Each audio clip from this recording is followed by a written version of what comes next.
अस्सलाम वालेकुम, I am Murtaza from tutorial.pk, your physics instructor.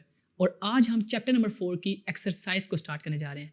Chapter number 4 की एक्सरसाइज में हम लोग बेसिकली 3 टाइप के क्वेश्चंस को देखेंगे, जिसमें हम लोग MCQs, शॉर्ट क्वेश्चंस और इसके अलावा हम लोग कुछ न्यूमेरिकल प्रॉब्लम्स को देखेंगे।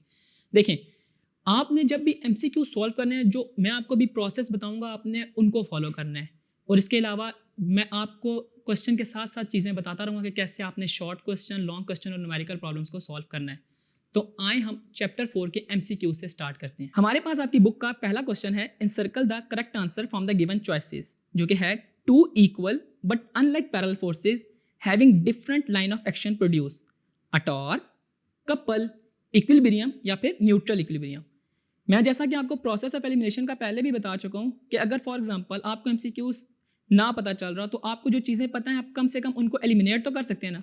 जिस तरह आपको टॉर्क के बारे में पता है कि इसमें डिफरेंट लाइन ऑफ एक्शन नहीं बल्कि सेम लाइन ऑफ एक्शन होता है। और कपल को हम देखते हैं, इक्विलिब्रियम में हमारे पास नेट फोर्स 0 होती है और न्यूट्रल इक्विलिब्रियम में हमारे पास वो न्यू पोजीशन को अचीव कर लेता है। तो ये तीनों चीज़ें हमें ऑलरेडी पता हैं, जो कि ऑलरेडी हमारा इसका आंसर नहीं हो सकती। तो रिमेनिंग हमारे पास कपल ही होता है और कपल की सिंपल यही डेफिनेशन है कि two equal but unlike parallel forces having different line of action produce a couple. अब आपके पास दूसरा MCQs है, the number of forces that can be added by head to tail rules are. देखें, जब हम हेड टू टेल रूल पढ़ रहे थे तब भी मैंने आपको ये बात बताई थी कि हेड टू टेल रूल के लिए ये कोई शर्त नहीं है कि आप सिर्फ कम से कम 2 ही फोर्सेस को आपस में ऐड कर सकते हैं या 3। इसमें आप किसी भी जितनी मर्जी अपनी मर्जी से जितनी मर्जी चाहें फोर्सेस को ऐड कर सकते हैं। तो हम लोग इसमें एनी नंबर पे टिक करते हैं या इनसर्कल करते हैं। हमारे पास तीसरा MCQs है, the number of perpendicular components of a force are. हमने ये देखा था कि हमारे पास जो रेजोल्यूशन ऑफ फोर्सेस वाले टॉपिक में कि जो परपेंडिकुलर कंपोनेंट ऑफ फोर्स थे हमारे पास 2 थे, एक था हॉरिजॉन्टल कंपोनेंट और एक था वर्टिकल कंपोनेंट, यानी कि Fx और Fy। तो हमारे पास राइट आंसर है 2। अब हमारे पास इसका फोर्थ MCQs है, a force of 10 Newton making angle of 30 degree with a horizontal, it's horizontal component will be. ये एक छोटा सा शॉर्ट न्यूमेरिकल है जिसमें आपके पास फोर्स 10 न्यूटन है और एंगल आपके पास 30 डिग्री है और आपने क्या निकालना है, Fx। Fx आपके पास किस चीज़ के इक्वल होता है बच्चों, F cos थीटा के इक्वल। तो F को आप अगर 10 पुट कर दें और cos थीटा में आप 30 डिग्री पुट कर दें और इनको आप कैलकुलेटर के ज़रिए सॉल्व करें, जैसा कि cos 30 मेरे पास होता है 0.866 और इसको जब मैं 10 से मल्टीप्लाई करूं तो मेरा आंसर आता है 8.66। तो यूं मेरे पास इसके क्लोज जो आंसर है वो है 8.7 न्यूटन, जो कि डी ऑप्शन है, इसको मैं टिक कर दूंगा। हमारे पास पांचवें MCQs है, a couple is formed by two forces perpendicular to each other या टू अनलाइक पैरेलल फोर्सेस, या फिर two equal and opposite forces in the same line and two equal and opposite forces not in the same line।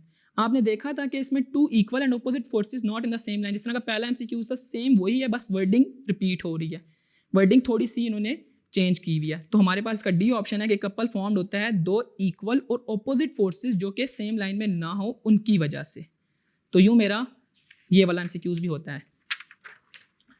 अब हमारे पास इसका छठा MCQs है कि a body is in equilibrium when, कब acceleration is uniform, speed is uniform, speed and acceleration are uniform, या acceleration is 0। देखें, body equilibrium में है, it means no net force acts on it. Acceleration is uniform का मतलब है कि velocity change तो हो रही है, बस का चेंज एंड यूनिफॉर्म जो है हमारे पास जो चेंज है वो हमारे पास यूनिफॉर्म है। और सिमिलरली स्पीड इज यूनिफॉर्म या एक्सेलरेशन इज यूनिफॉर्म। हमने नेट फोर्स अगर 0 है, क्योंकि इक्विलिब्रियम की शर्त थी कि आपके पास समेशन ऑफ फोर्स जो है वो इक्वल टू 0 होना चाहिए, और हम लोग फोर्स को डिफाइन करते थे F is equal to ma से। तो अगर हमारे पास a उसमें 0 हो जाए, यानी कि एक्सेलरेशन 0 हो जाए, तो मेरे पास बॉडी क्या होगी, इक्विलिब्रियम में होगी, जो कि हमारा डी ऑप्शन है कि एक्सेलरेशन इज 0। अब हम आते हैं अपने नेक्स्ट MCQs पे कि a body is in neutral equilibrium when its centre of gravity.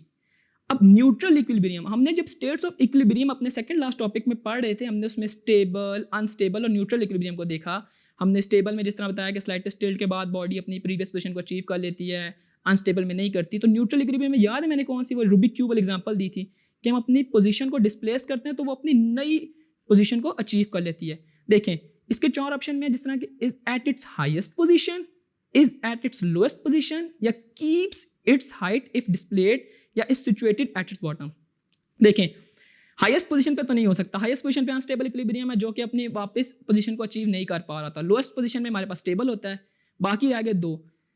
Keeps its height if displayed, अब देखिए न्यूट्रल इक्विलिब्रियम में मैंने आपको बताया था कि वो अपनी न्यू पोजीशन को अचीव कर लेता है, उसको वो कीप करके रखता है, उसको संभाल लेता है। तो हमारे पास सी ऑप्शन जो है इनमें सबसे राइट लग रहा है हमें, जो कि है keeps its height if displaced. और हमारे पास इस चैप्टर का जो लास्ट एमसीक्यूज है वो है कि racing cars are made stable by increasing their speed, decreasing their mass, lowering their centre of gravity, या डिक्रीज देयर विड्थ। देखें, रेसिंग कार की जो कंस्ट्रक्शन होती है, हम जब अपना स्टेबिलिटी वाला टॉपिक पढ़ रहे थे जो हमारी इस बुक का लास्ट चैप्टर था, तो हमने लास्ट टॉपिक था उसमें भी हमने यही बात की थी कि हम लोग जो स्पोर्ट्स कार होती हैं उनका सेंटर ऑफ ग्रेविटी को लोअर रखते हैं as compared to the normal cars, जिसकी वजह से उनकी स्पीड और उनकी बाकी जितने भी हमें फैक्टर्स रिक्वायर होते हैं वो पूरे हो जाते हैं। तो हमारे पास C option is the right answer, lowering the centre of gravity. तो यूँ हमारा 4.1 क्वेश्चन 4 चैप्टर का कंप्लीट होता है। अब हम इसके नेक्स्ट क्वेश्चंस पर आते हैं। आई होप कि अब आपको ये जो मैंने एमसीक्यूज कराए हैं इनमें कोई प्रॉब्लम नहीं होगी। अब हम अपने शॉर्ट क्वेश्चंस की तरफ जा रहे हैं, जिनमें हम 1 बाय 1 देखेंगे क्या क्या टेक्निक्स हमने यूज़ करनी है क्वेश्चंस को सॉल्व करने में जब आप अपने बोर्ड का पेपर सॉल्व कर रहे हैं।